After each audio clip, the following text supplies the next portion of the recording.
Des guides expérimentés nous ont amenés jusqu'à eux pour mieux vous les faire découvrir.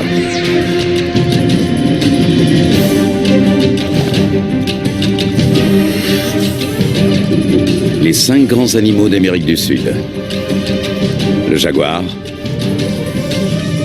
le tama noir, la loutre géante, l'ours à lunettes et l'anaconda.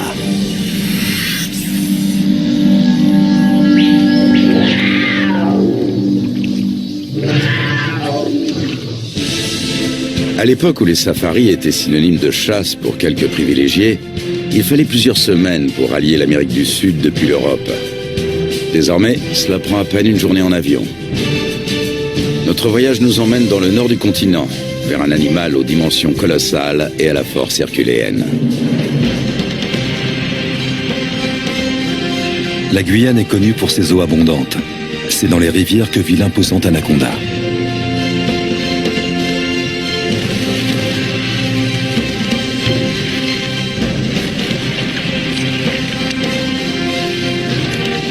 Vénéré et craint, mi-dieu, mi-démon, il règne en maître sur ce paradis aquatique. C'est ici qu'il entraîne tous ceux qui ont le malheur de céder à son emprise.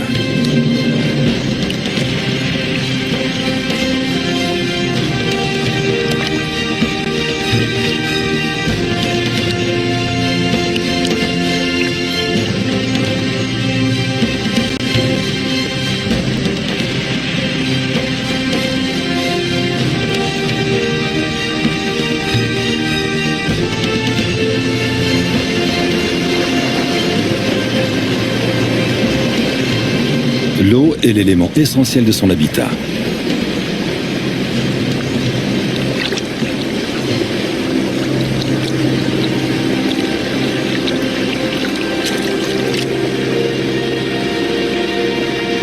L'anaconda apprécie les environnements humides au même titre que le tapir et ses 300 kilos. Et le caïman noir qui mesure jusqu'à 7 mètres de long.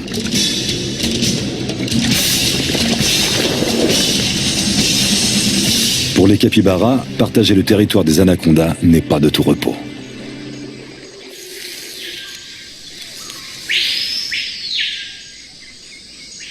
Lutz Dierksen est biologiste. Il est fasciné par les serpents constricteurs. Même s'ils ne sont pas venimeux, cela ne les empêche pas de mordre. Le boa arc-en-ciel, lui, vit dans la forêt, au milieu des feuilles et des broussailles.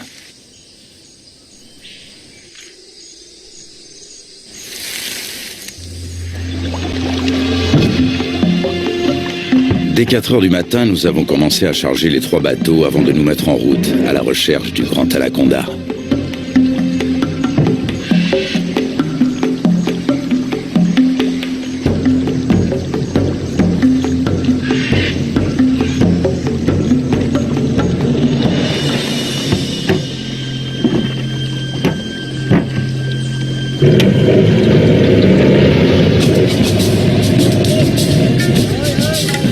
Notre équipe se compose de Lutz Dierksen, de 9 accompagnateurs et de 3 caméramens.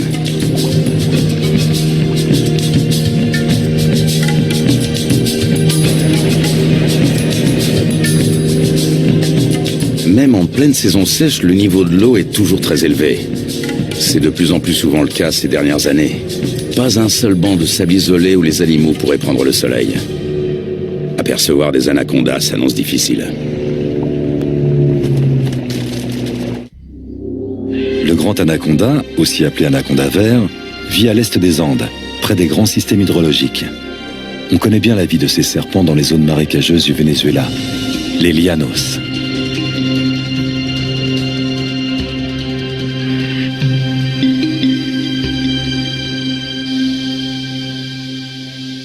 Là-bas, les anacondas mesurent rarement plus de 4,5 mètres de long. Leur proie préférée, ce sont les capybaras, les plus grands rongeurs au monde dont les dimensions peuvent atteindre celles d'un chien berger.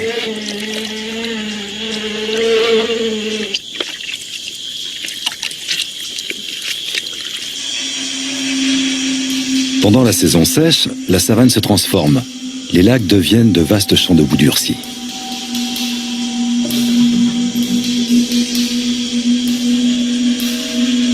difficile pour un anaconda de plus de 4 mètres de trouver un point d'humidité qui lui permettra de supporter la chaleur.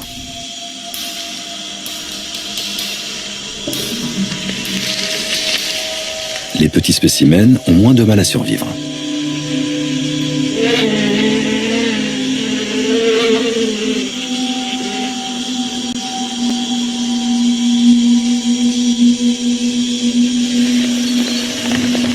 Début avril, la saison sèche touche à sa fin et les premières gouttes d'eau se transforment vite en pluie torrentielle.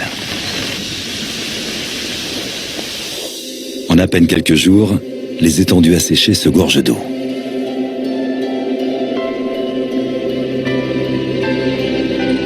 L'anaconda retrouve enfin son élément de prédilection. De toutes parts, la savane verdit et renaît à la vie.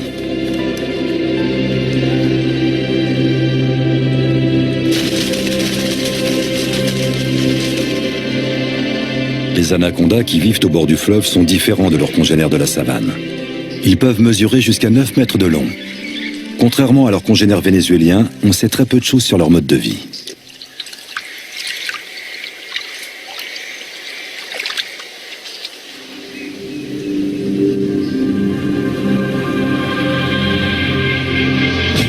Notre première journée de voyage touche à sa fin à Riwa, le dernier village qui borde la rivière. Un monde sauvage nous attend ensuite.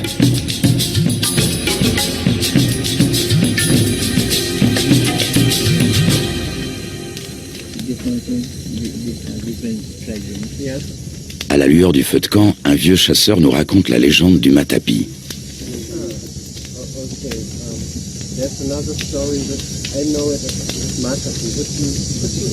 Cet ustensile permet aux femmes d'extraire le jus toxique du manioc. L'idée en est venue à un chasseur alors qu'il observait un anaconda en train de se nourrir. Il a conçu une clé faite de lianes qui imite les mouvements de contraction du serpent en train d'avaler sa proie.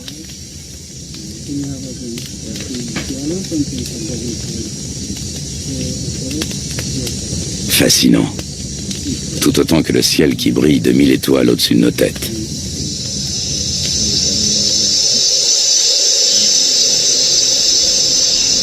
Le grand anaconda appartient à la famille des Boidae.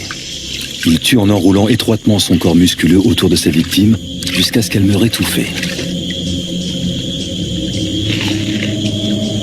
Ses dents sont orientées vers l'arrière, ce qui lui permet de la maintenir, sans toutefois la découper. Il n'a donc pas d'autre choix que de l'engloutir en une seule fois.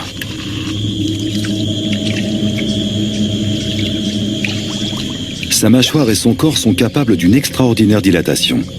Comme il ne peut déglutir, il détend puis contracte ses muscles. Grâce au mouvement ondulatoire de ses anneaux, il fait progresser sa proie toujours plus profondément dans son œsophage.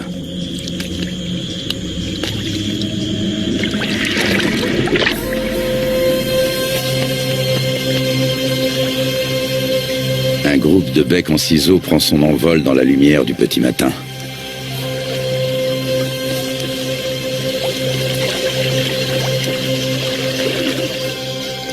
Les bateaux sont chargés. Un rapide petit déjeuner, puis il faut repartir.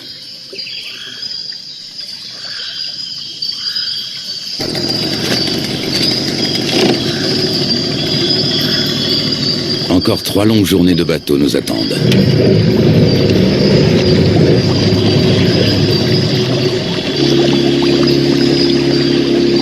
Notre objectif, un territoire inexploré situé en amont de la rivière. Il y a 2 ans, des chasseurs y ont observé des anacondas de plus de 6 mètres de long. Lutz Dirksen a l'intention de remonter cette piste. Il souhaite également réaliser la cartographie des espèces que l'on peut rencontrer dans la région. Plus nous progressons et plus la nature nous semble vierge.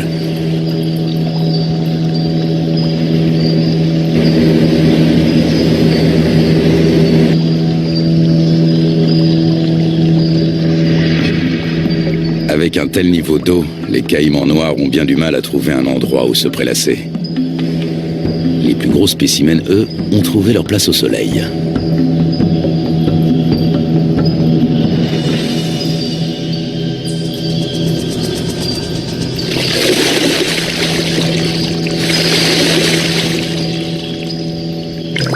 Le caïman noir est le plus gros prédateur du continent.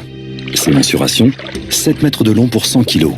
Des écailles viennent agrémenter sa tête et son dos.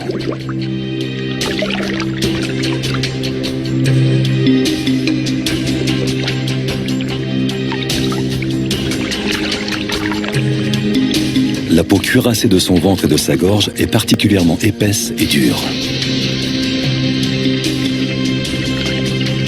Sa mâchoire supérieure est typique de son espèce. Toute dent qui tombe repousse invariablement. Les petits points qui ornent son museau sont autant de récepteurs ultrasensibles qui lui permettent de localiser ses proies. Au fil de l'évolution, les crocodiliens, dont font partie les caïmans, ont su imposer leur domination.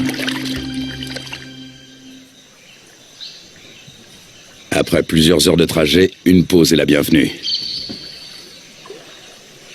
C'est Lutz Dirksen qui tient le journal de l'expédition. Ses observations précises sur les espèces rencontrées lui seront plus tard d'une grande utilité. Notre campement sur la rive a éveillé l'intérêt des caïmans.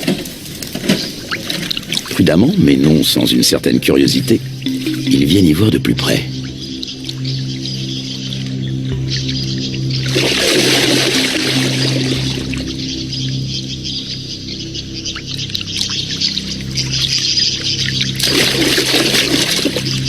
Une mesure d'intimidation s'impose.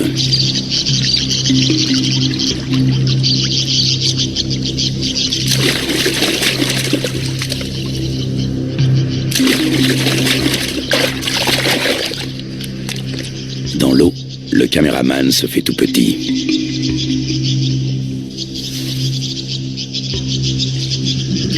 La bête est encore loin. Comment l'attirer sur un banc de sable pour mieux l'observer? La prudence est de mise. Le caïman commence par suivre le comportement des vautours. Une fois sûr qu'aucun danger ne menace, il vient récupérer les restes de repas que nous avons disposés en guise d'appât.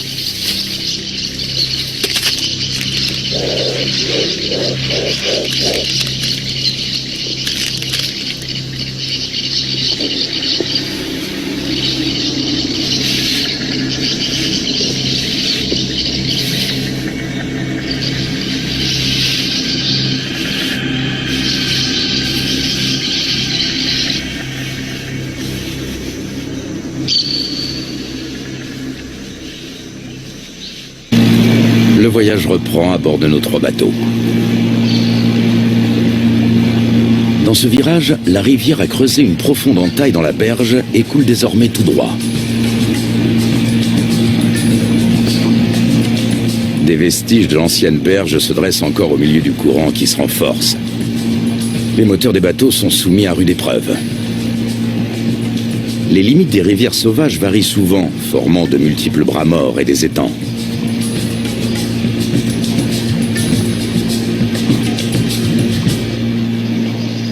L'après-midi suivant, nous croisons une famille d'otaries géantes.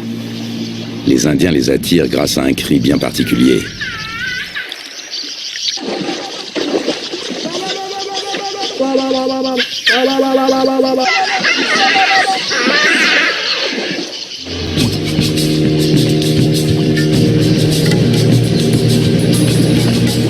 Nous touchons enfin au but.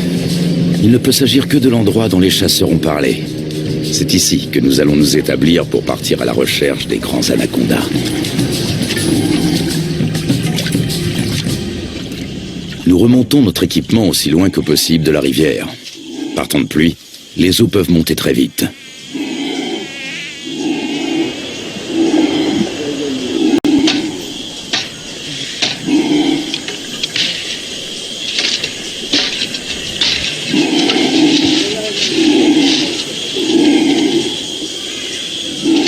Sous les cris de protestation des singes hurleurs, nous installons 4 bâches imperméables.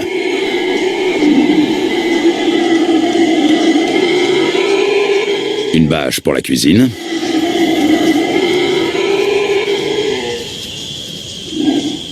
Une pour l'équipement de tournage. Et 2 pour nos hamacs. Nous savons que les serpents et les scorpions aiment se glisser dans les poches et les bottes des hommes.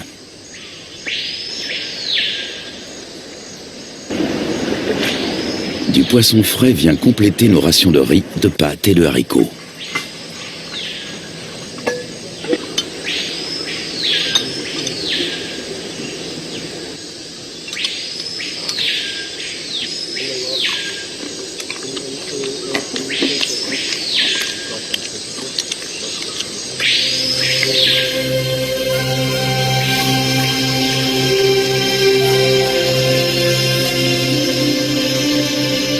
Nous sommes en route depuis maintenant plusieurs heures. En raison des fortes précipitations, les eaux sont encore très hautes, au point que les branches gênent notre progression. Les animaux n'ont pas besoin de venir à la rivière pour trouver de l'eau.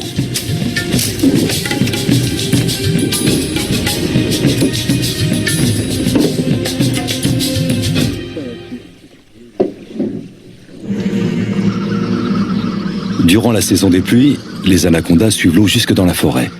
Ils passent toute leur vie dans les marécages. Même leur venue au monde a lieu en milieu aquatique. Dans le corps de leur mère, les embryons grandissent à l'intérieur des œufs. Lorsque ceux-ci sont prêts à éclore, les jeunes s'extirpent de la coquille avant d'être sortis du ventre de la mère. Ils naissent ensuite sous forme de petits serpents parfaitement développés. Ils sont tout de suite dans leur élément. Le nombre de jeunes dépend du gabarit de la mère. Chez une grande femelle, une portée peut compter plus de 80 serpenteaux.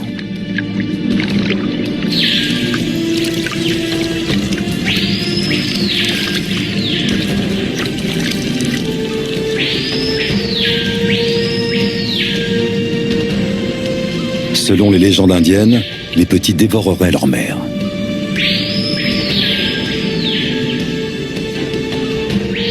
Un certain nombre de serpenteaux s'éloignent quelques minutes à peine après leur naissance. Ce sont déjà des prédateurs à part entière avec un redoutable instinct de chasseur.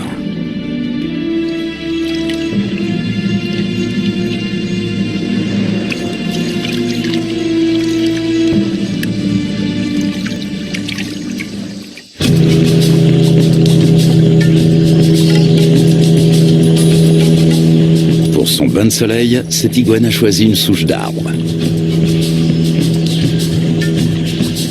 Nous tentons notre chance dans un petit cours d'eau.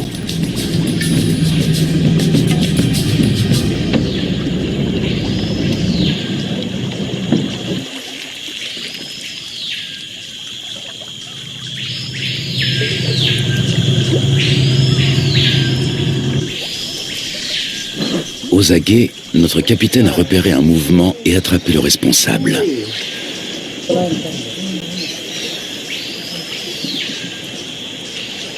Un jeune anaconda. Il fait près d'1 mètre de long et est âgé de seulement quelques semaines. Sa première mue le rend quelque peu apathique.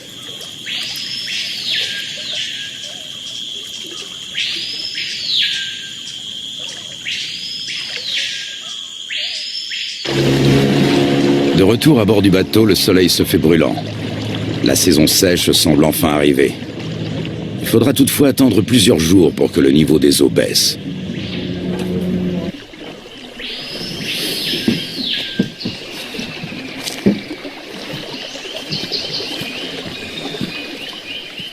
Pour se frayer un chemin sans machette, il faut suivre les pistes régulièrement empruntées par les animaux. Voici un boa constrictor.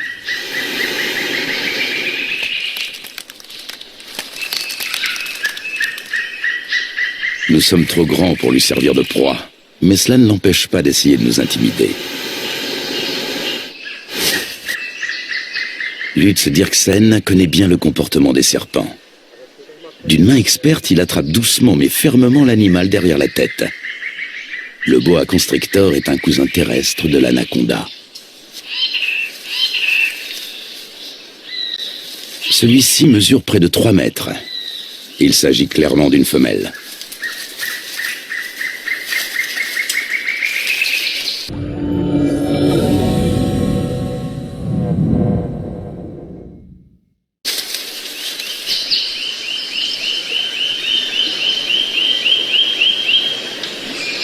Encore un jeune anaconda.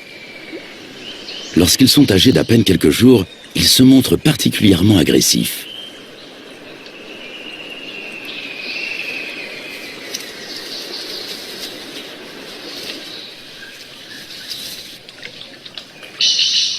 De retour au camp, Lutz Dirksen complète son journal.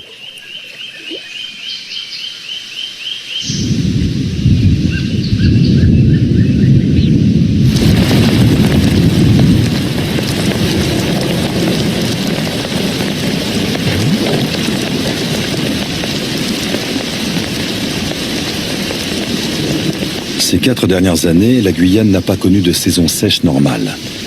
Le manioc a même pourri sur pied. À l'origine de cela, les phénomènes météorologiques tels que la Niña et le réchauffement climatique.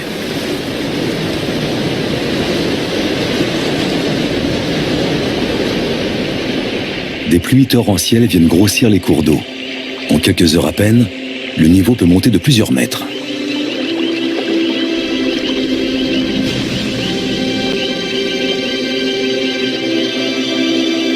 Les forêts qui bordent les rivières ont l'habitude de ces caprices saisonniers.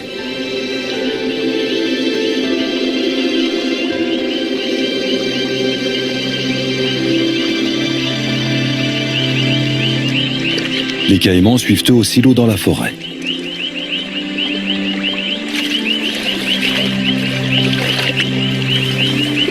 Même le tapir trouve de la nourriture sous l'eau. En plus des fruits et des feuilles, il est friand de plantes aquatiques. Il faut dire que dans l'ombre des sous-bois, ce gros ongulé peine à trouver de quoi se nourrir correctement.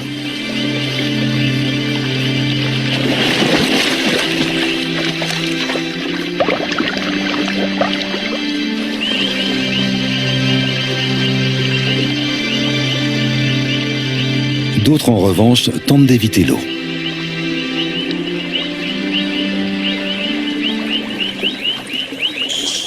Au beau milieu de la nuit, le niveau d'eau a encore subitement monté de plus de 3 mètres.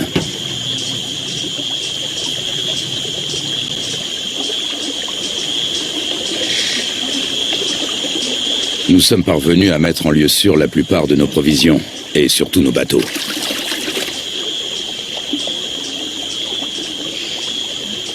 Il faut dresser maintenant le bilan des dommages.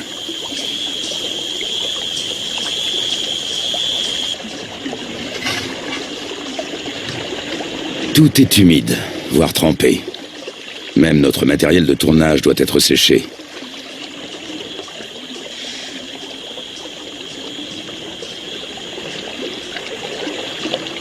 Continuer ou faire demi-tour? Telle est la question. Si nous voulons rester, il nous faut un campement en amont des cascades. À condition de venir à bout de celle-ci.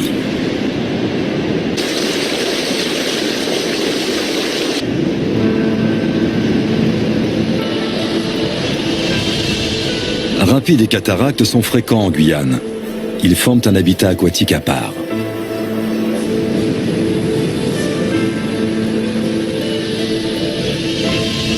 Les vautours s'attribuent les victimes de noyades.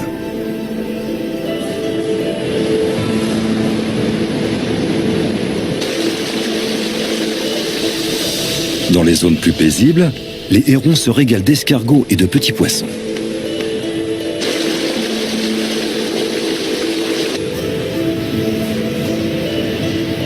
Les loutres géantes, elles, aiment chasser dans les remous poissonneux.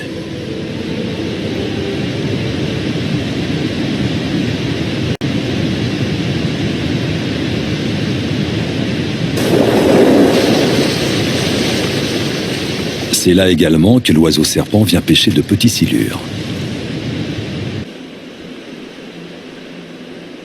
Nous sommes sur le territoire du jacara, la seule espèce de caïman qui évolue dans ces eaux torrentielles. Il est nettement plus petit que le caïman noir.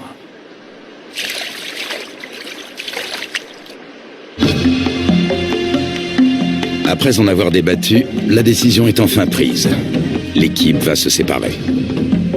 Un bateau va prendre le chemin du retour. L'équipe de tournage, accompagnée de 6 des guides, va relever le défi et continuer la route vers l'amont. Impossible de savoir ce qui nous attend. Peu de gens se sont déjà aventurés au-delà de ces cascades. Pour y parvenir, il nous faut des troncs d'arbres. Ils vont nous servir à faire avancer les bateaux tout en protégeant leurs coques. Chacun d'entre eux pèse près de 300 kilos.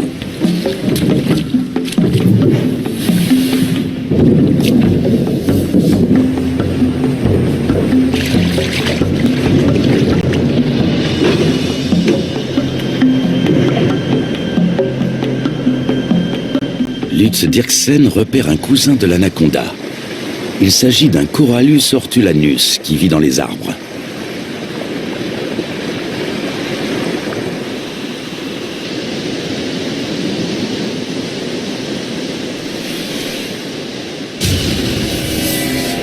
Ce boa de couleur verte est connu pour son agressivité, mais fort heureusement, il n'est pas venimeux. Lorsqu'il attaque, il se cramponne à sa proie.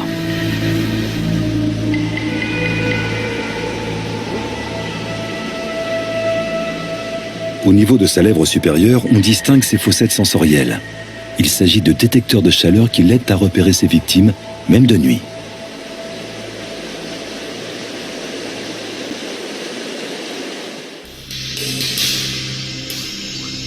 L'anaconda aussi s'oriente grâce à la chaleur corporelle dégagée par ses proies lors de la chasse.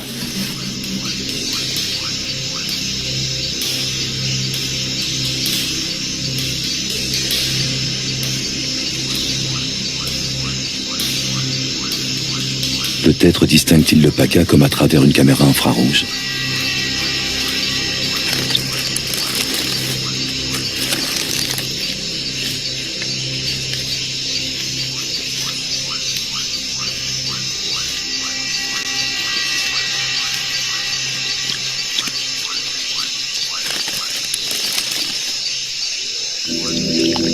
Le plus souvent, l'anaconda chasse en restant immobile sous l'eau, attendant qu'une proie arrive à sa portée. Seul son nez et ses yeux dépassent discrètement de la surface.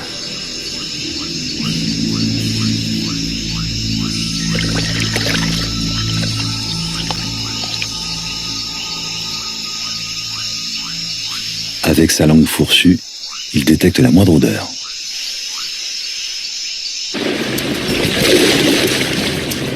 Nous progressons bien plus péniblement que nous ne l'avions imaginé. À la cascade succèdent des rapides, puis une nouvelle cataracte, puis encore des rapides. Impossible de naviguer, il y a trop de rochers sous l'eau. Le doute commence à s'installer.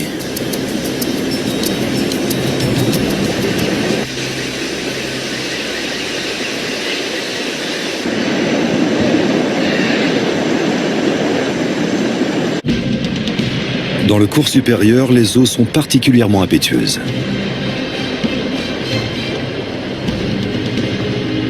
Jalonnés d'îlots et de rochers, de nombreux rapides se fraient un chemin à travers la contrée sauvage. Souvent, ils sont impraticables sur plusieurs kilomètres.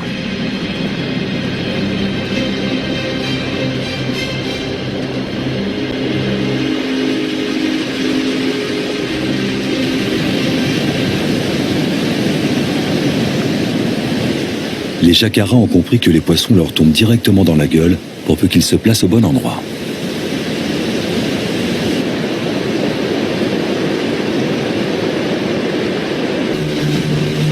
Au bout d'à peine quelques centaines de mètres, une nouvelle cataracte nous ferme le passage. Une fois de plus, impossible de passer.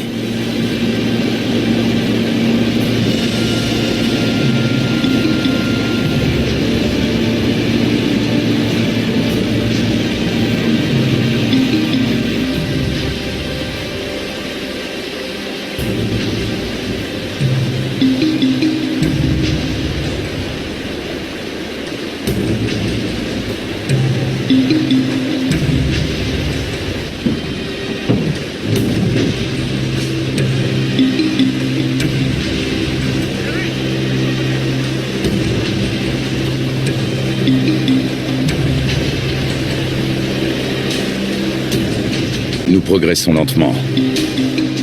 Souvent, la voie se referme et il faut rebrousser chemin pour tenter notre chance dans un nouveau bras.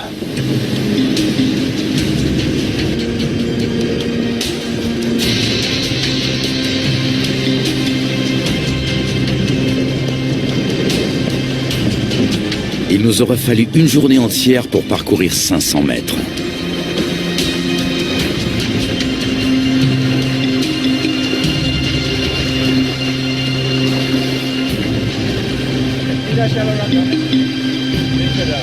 Alors que nous nous apprêtons à renoncer, le fleuve change de visage pour redevenir enfin navigable.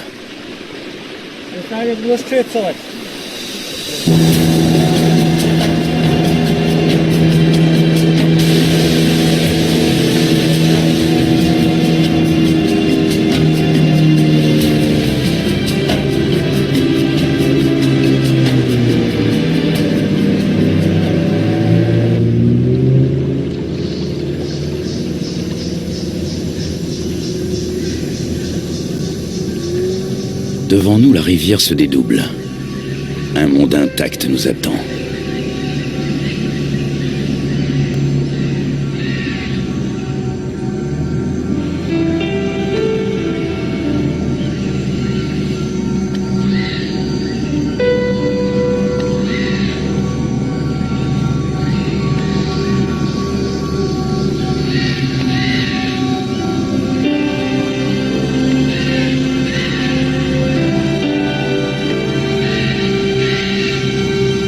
Le lendemain, un nouveau campement est monté.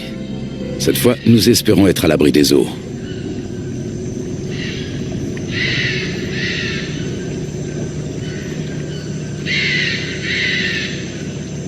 Non loin de notre campement, nous tombons sur un groupe de capybaras. L'un d'entre eux arbore sur le flanc une tache rougeâtre qui ressemble fort à une morsure fraîche.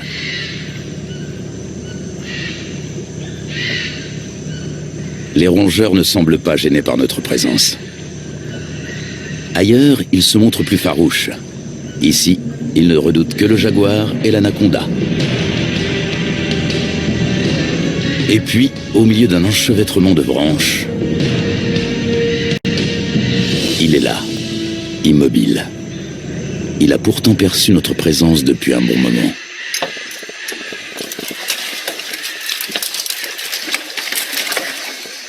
Impossible de l'approcher. Mais Lutz Dirksen sait que l'anaconda n'est pas du genre à fuir bien loin.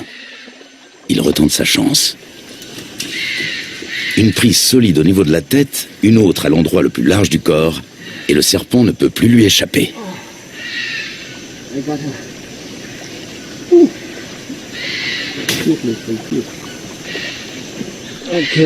On va le mesurer. Lutz Dirksen fait de la recherche fondamentale. Il réunit des informations sur la taille, la couleur et la répartition des serpents. Il est l'un des plus grands experts de l'anaconda. Personne n'a jamais examiné d'aussi près ce spécimen aquatique.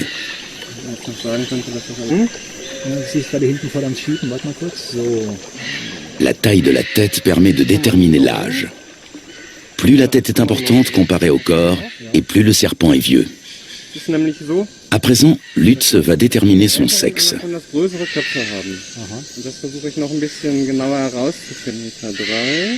Il s'agit d'un mâle. Après l'avoir mesuré sous tous les angles, nous le relâchons.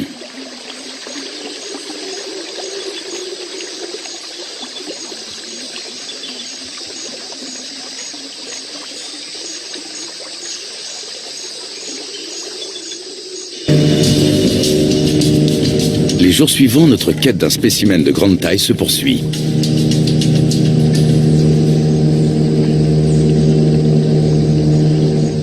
Les pêcheurs de l'équipe ont découvert un grand anaconda, mais celui-ci a aussitôt replongé. De toute évidence, il est toujours dans les environs.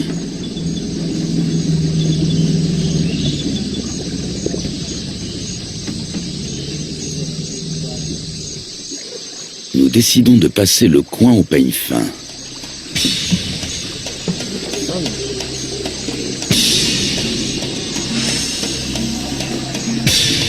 Et nous parvenons à rattraper le fuyard.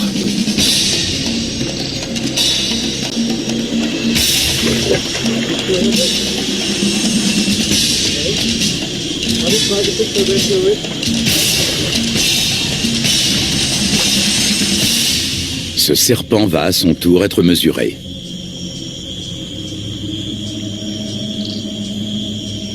Encore un mâle.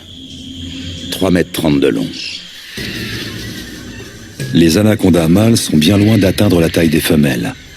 Ils dépassent rarement les 3 mètres, tandis que les femelles qui vivent dans les rivières peuvent atteindre 9 mètres.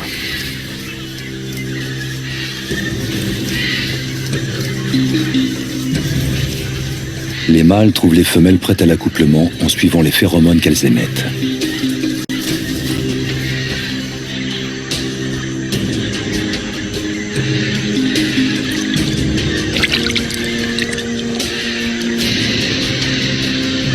Il leur faut parfois suivre la piste sur de nombreux kilomètres.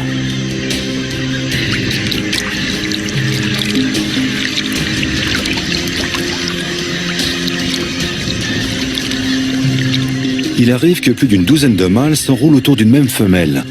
En ondulant, ils tentent de repousser les assauts de leurs rivaux.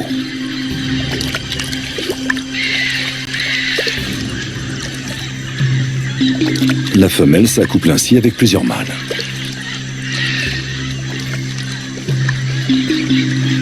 Dans les mythes indiens, l'anaconda à plusieurs têtes est une divinité récurrente. Cet enchevêtrement amoureux en est peut-être l'origine.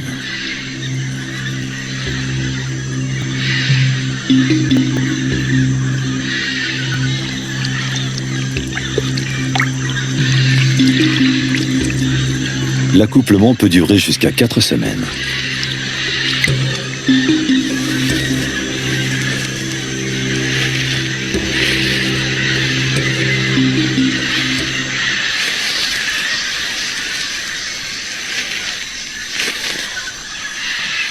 Les mâles repartent ensuite, chacun de leur côté.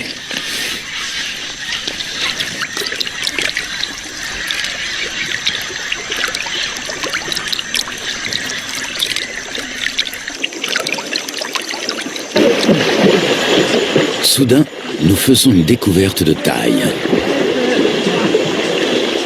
Un serpent géant tout près de la rive.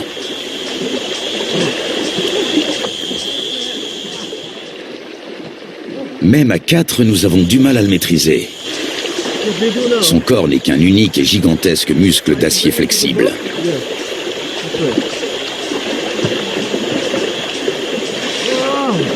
Il doit avoisiner les 200 kilos. Il s'agit d'une femelle.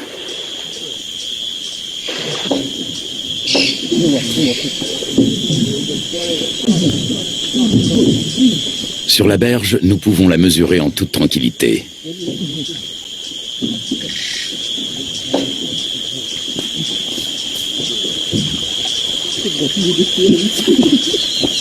Un sac sur la tête devrait la calmer. Un moyen qui a fait ses preuves.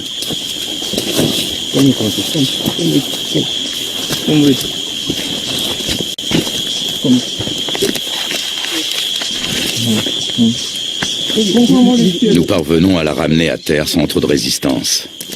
Avec sa taille, elle ne connaît plus aucun prédateur naturel.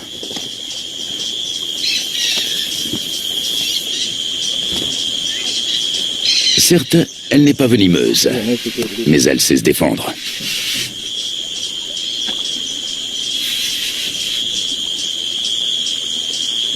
Tenez-la, pendant que je mesure. Une telle géante peut infliger de graves blessures. Une fois refermées sur leur proie, ces mâchoires ne se rouvrent pas facilement. Solides, acérées et orientées vers l'arrière, ces dents sont de véritables crochets. On distingue parfaitement sa trachée située à l'avant de la gueule.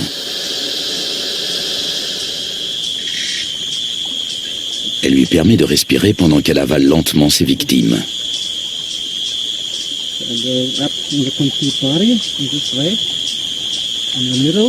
L'anaconda fait jouer ses muscles. Difficile de prendre ses mesures.